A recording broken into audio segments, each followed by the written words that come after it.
Hi, everyone. It's Diana, and I'm sitting here with former police officer, entrepreneur, author, and now professor, Nichelle Laus. Nice to have you. Hi. Thanks for having me. Yeah, of course. And wouldn't be a podcast without our Miss Sandra Ziskin, managing partner of Diamond and Diamond. Today, we're discussing situational awareness techniques, things like avoiding distractions and more.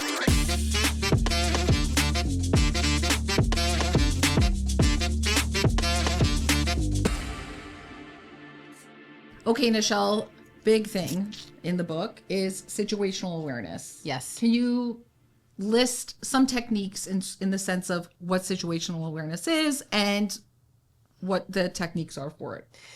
I always preach situational awareness. I think I say it so much on my social media that I tell people, like, here I go again. But it's the one thing that I always have to say, it's literally being aware of your surroundings. And it's not just, your immediate surroundings. It could just be just everything in general. Yeah. And I'm trying to help in my book specifically because social media can only go so far, which is one of the reasons I wrote the book. So you have a reference to go back to. Right. So when I talk about situational awareness and the techniques, I often use the baseline. Like, what is your baseline? Because how do you know if you don't know how to listen to your gut properly and you don't know, that intuition feeling, how do you find it? So find your baseline, Right. And by the way, and I think what's important and what you touch on, which is important, is like, and if you don't feel comfortable, get out. You don't have to be polite. You don't have to be nice. If you're not comfortable in a situation, if something's giving you an ick, like they say, there's nothing wrong with saying, I gotta go. Yeah. It's okay. And they don't like it, too bad. Irish exit out of the situation? Well, you think about how many people were even hurt or killed or whatever because they didn't know how to be impolite in the situation. You have to especially women, you're on a date. Let's just say you're on a date, you're on something, you don't feel comfortable, get out. Mm-hmm. And you nailed it on the head when you just said impolite. Mm-hmm. We are taught to be polite, do all the rules. Right. You know what? No, you don't have to be polite. You don't have to worry about being polite in a situation where you're feeling uncomfortable. Right. Get out. Get out. No is a sentence in its own. You don't need an explanation. If you're not feeling it, no. And be assertive about it. Yeah. So I'm so sorry. No. Right. You don't owe anybody an explanation. Exactly. Yeah. And I think that itself is hard to overcome because again, you're taught to be polite. Yeah. What can you do when you feel unsafe in a situation aside from leaving? Like, what other options do people have? Like, or women or men or what have you? Like, what other options do they have in terms of like what they can do to identify what it is, and then before they exit out, or what can they do to like prevent injury or danger from themselves? I guess it really depends on the situation and how many people are, let's say, there around you. Are you by yourself? Do you have that support system? Are you out in the public? Are you meeting someone for a coffee, let's say at a Tim Hortons or a coffee shop that you can, even glance over and give someone the eye, that someone else will know. Yeah. If someone gives me an eye, I know, or go up to someone, hey.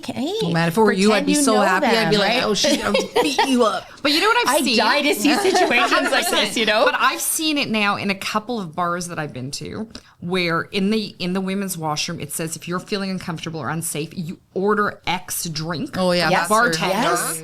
And they will alert that you need help and you need to get out, basically. Mm-hmm. Yes, and there's different kind of code words depending on the bar you're at. Right. And I just love that because it's something that's been implemented in a lot of bars. And, you tell the bartender that and they will do their best to, somehow divert the situation or get you out of there. Yeah. And that's a really smart. And speaking of bars while we're at it, it's a great opportunity or, to kind of state there, take your drink with you, never leave it unattended, no matter what. Yes. I actually posted a video the other day. I just handed it to my girlfriend. I'm like, hold that for a second while I adjust my purse or do what I need to do. Totally. Or you know what? Best if you can wait even, just drink it all, finish it, go to the bathroom, come back and order another one. Well, depending on what it is. You found the right person. Able to finish it. I cannot nurse a drink if my life depended on it. There was an experiment one that I actually posted where the girl said to her friend, can you watch this? I'm just going to the bathroom. Mm-hmm. Well, buddy just sits, oh yeah, no problem. He goes, yeah, no problem. And he's sitting there talking. And so the experiment was the guy who was sitting beside her. He popped something in his drink just as an experiment. Yeah. She came back and the girl grabbed it and he goes, no, don't take your drink. I just did an experiment. I put something in your drink and the friend that you told to watch your drink didn't even watch it. So maybe not. And sometimes has it's not your back? intentional. Well, right? Yeah. You know, You get distracted. You have No, friends you like get that who distracted. needs enemies. Right. Right. Or you're a little tipsy yourself. Exactly. And you don't, I know friends of mine who have teenage daughters now who are starting to go to the clubs and starting to go out. And their thing is even drink before at home. Exactly. And don't drink at the club. And I don't want cheaper. you ordering a drink. Yeah, It's yeah, cheaper. yeah. Like, especially because for this exact reason. Yeah. One little a roofie put in, and then you're losing control. So her point is, you want to get a little tipsy, get tipsy at home, then go to the club. Don't order anything at the club except water, and that's it. And even at that, like so many, just order yourself from the bartender. Yes, okay, and order and watch because you never know. And I don't want to throw, but you have to nowadays. And I'm always like, I'm not being paranoid. It's mindful of reality. That bartender might be in on it. Who knows? Just watch them pour that drink. Watch them give it to you. Give them a bottle of water. Don't take the cap off. I'll do it. Or that, just little tricks like that, and it's like, you're not being paranoid, I think we were discussing overall, like in terms of safety, like nowadays, even when we were talking about like cars and having altercations there, like you don't know who has a gun, you don't know who has a thing, you don't know who has drugs on them, you don't know who has all these things on them. No, but there's also this weird thing. Like I remember there was a rapist at one of the universities, and one of his defenses was she left the door unlocked. So she was basically asking for it. Yeah, she was asking for it to be raped because why would she leave her door unlocked? And you don't know what's going through a guy's head. Right. Somebody who looks perfectly normal, looks fine. Right. But he thinks leaving the door unlocked is an invitation to sex. Somebody who thinks you put your cup down, that's an invitation to be roofied. Like, you just don't know what's going through people's heads. And you don't know anyone's mindset or, whether they're under the influence, whether that is influencing their decisions. And so it's so crazy. So it's more or less like overseeing what's happening and just trusting your gut and like, okay, maybe I ditched my drink for a little too long. Maybe I'll skip ahead. One of the things that you mentioned in situational awareness, which kind of triggered me to ask, because I figured maybe we can relate to Sandra. One of the things that you mentioned was leveraging technology, like videotaping. If you see something off-putting or whatever, let's say you don't want to get involved, you see a crime happening or you see something happening down the road and you whip out your phone or you start recording somebody because they're either harassing or making you feel uncomfortable in a situation, and your situational awareness kicks in, then you take out your technology. So how do you leverage, like in terms of like just videotaping somebody if they're doing something to make you feel uncomfortable? I guess my question to Sandra would be, what are the ramifications with that? Because I think you made a note about that. You said like check with your local, with a police or some what the laws are regarding that about videotaping people when you don't feel safe in a situation. Yeah, because basically in public, you're allowed to videotape. Correct. Mm-hmm. The thing that I wrote down is basically you may not want to do that either because you may upset that person even more. Again, it depends on the situation, the environment where you are, so many other aspects. Yeah. Legally, what do you do? No, what legally, do you do? Legally, you're fine. Yes. Somebody's in public, right? I'm going to sue you. I know, like you're yeah. Sandra's Asking of Diamond and Diamond, and you just recorded me doing something. I can sue you because I know. Yeah, that's fine. So you can record people. It's one-way consent in Ontario, so you can definitely record people. But what you were saying is correct. You don't want to aggravate a person more by sticking a camera in their face. I think there's ways. There's ways, and Diana, we track each other. We're a group of girls. Yeah. We track each other. Yeah. And we watch where everyone is. So we know where people are. Yeah, I love that. And we make sure that we're okay because, there has to be somebody, even though, I'm 48 years old, I don't need Diana watching me, but I kind of do need Diana watching me because what if, God forbid, something happened to me? If she goes a little silent for a bit, I'm like, where is she exactly? Right. I'm like, she's at home. Okay, that's good that she's home. Like, and then I'm like, okay, she's fine. She's safe. Yeah. Right. No, and you do the whole alert thing, right? Like, I'm leaving, I'm here, I'm getting in the Uber now, I'm going home. Yeah. She'll call me. She's like, are you in the Uber yet? Because she lives in one area and I live in another. So we're obviously taking separate Ubers home. Course. So she's very because that's what you have to do. But you're right. So if you feel comfortable videotaping, if you don't feel comfortable, maybe you're messaging your friend, maybe you're doing other things to just make sure that. Or you can even record and at least have the audio on so you can hear, or Correct. you can, kind of sneaky it. There's so many different ways. You're not actually video somebody in the face, or down at their feet, or you have it on your lap and you kind of have it on. Like there's different ways to just. And it's not just to be clear, not it's illegal. not illegal. No. The only time it becomes illegal is if somebody is implanting something in your home or in your private area. area without your consent. Right. So, but if it's a two-way got it. conversation, Yeah. so if I put, for example, a listening device in your car, Yeah. that would be illegal. Right. So then what happens from there? Are you able to take some sort of further action against So this person? if the person does it, it's a criminal act of mischief. You be charged with mischief. Just like if somebody puts a GPS on your car or tracks terrifying. you, which happens sometimes with stalkers. It's as one well. thing if I when- consent you to do it, but like to track me and I track you. Correct. Okay. Now, would it also be, or and I'm asking, Yeah. criminal harassment also, or is that depending on, okay, so It is. mischief It is. It's this catch-all phrase of mischief that Right. the police have right now because they don't really have the specific things. But when they're dealing with stalkers and people that are doing that, it's a Right. mischief charge that they can lay against the person. Right. So even in a situation where like you want to spy on somebody or see if your boyfriend's cheating on you, you cannot put a GPS on his car without. But you can without send an consent. investigator to deal with that. Like The investigator follows him in public.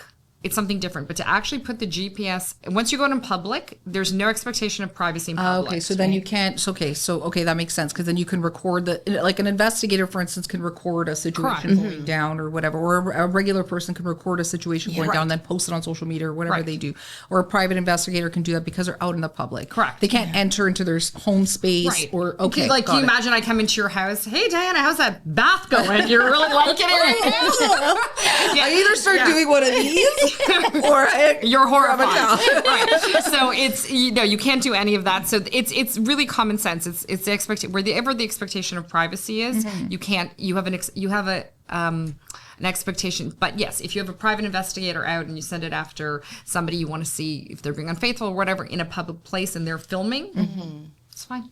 I did it, and I was mentioning more like for safety reasons, and if you are scared, of don't course, do yeah, it. yeah. But by all means, if you if you can and you have the technology to do it, by all means, try But then to do somebody's it. getting even more aggressive, right? It's and But again, it it's just depends on like- the situation, the person you're dealing with, and Yeah. again, you just have to kind of read it at that time, which is another good reason for you to be really situationally aware. You have to read people, learning how to read people a little bit more, and, Right. and are they under That's the my influence? worst trait. Are I they gotta be not? honest. I auto trust people. Auto, because I just assume everybody's coming from a base of like, I'm a good person. I'm here to Yeah. help or whatever. And that's the problem, right? You I look lack at that it, a like little look bit. what's going on now with that guy who murdered the CEO. He looks like such a normal person, and nobody would have suspected. nobody it. would I know. suspect it, right? Yeah, Nice for sure. family, So normal. crazy. Yeah. Yeah. It happens. It is what it is. And one of the other things that you actually said, which kind of ties into what we do here, was like avoiding distractions.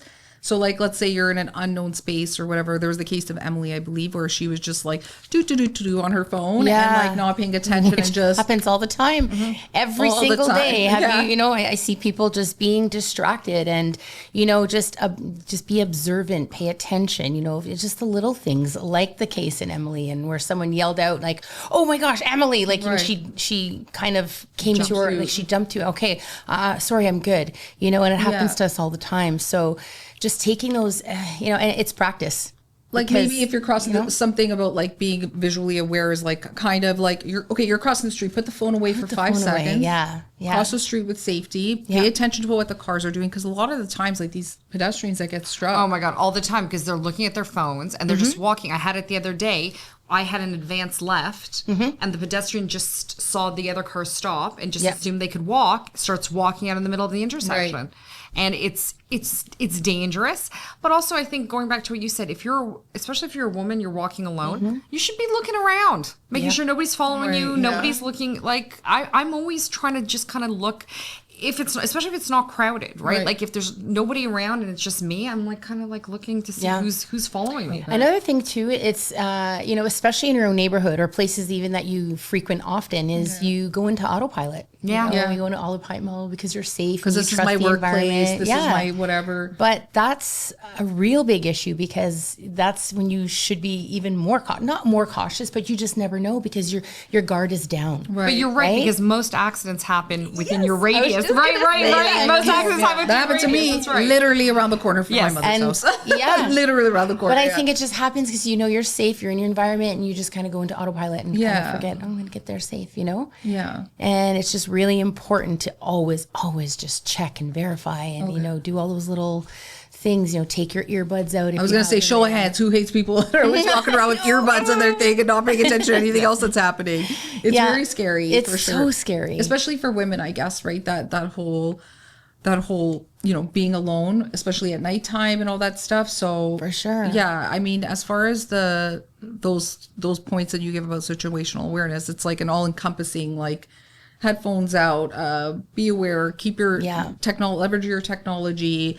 I can't remember all of them because there was a bunch of great tips. Staying alert, limit that buddy system like you Buddy guys system, do. yes. Stay in well-lit areas. Know your emergency contacts and avoid sharing personal information. That's just in general. Yeah. A lot of people get wrapped up You know, in that. using ride sharing apps wisely. Like it just what you guys are doing is perfect. Just keep doing it. And, See, we're you know. perfect. I suspect it is not. I thought so. I thought so, but mom told me now I have an objective I person have telling Nichelle. me. Yeah, she knows. I mean, I wrote this book for you guys. you did. You're in here. I'm Emily. I think she's Emily. I might be Emily once in a while.